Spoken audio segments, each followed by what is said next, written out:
UK must train citizens for war with Russia. In other words, citizens should prepare to be conscripted into war. The Times doesn't want to say it. Corporate press doesn't want to publicly state, we will conscript you and force you to go to war, because that is never popular. And I believe if all the big outlets said right now, Sweden and the UK have issued calls for conscription, then there would be a major push against escalation to stop the war. So they want to keep that out of sight, out of mind. But in the end, for those that are here in the United States, if Joe Biden decides tonight to issue a retaliatory strike on, say, the coast of Iran or something, or on specific targets, and he says, for too long, Iran has been supplying the Houthi rebels and other militia groups in Iraq and Syria, and this has now resulted in the death of 3 American citizens, America will retaliate. We will not back down. If he strikes Iran and Iran says we're going to war and then calls in their allies, and this escalates dramatically, do not be surprised if they start sending out draft orders.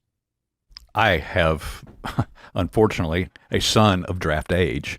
And when I say unfortunately, it's not unfortunate that I have a son. It's I like my son. that he's draft age. It's unfortunate that he is draft age.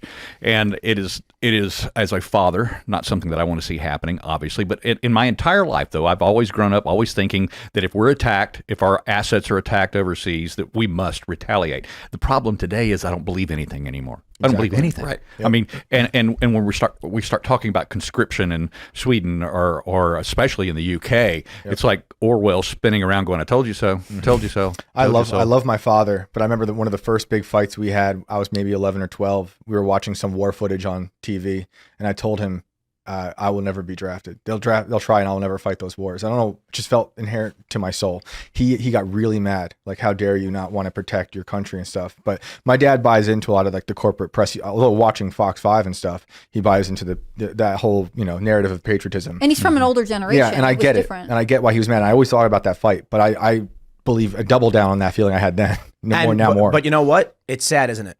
Yeah. That there used to be a generation of people who said, I believe in my country wholeheartedly, I will fight for them. Yep. But the problem is, we have seen time and time again, the military-industrial complex and special interests send young men, mostly men, off to die for no reason other than their bottom line. Yeah, and I should add to that, because of what Tim just said, I grew up next to a military base, seeing basically people who are my surrogate brothers and sisters, older brothers and sisters who were cadets, come back with no limbs, going to die for wars that made no sense.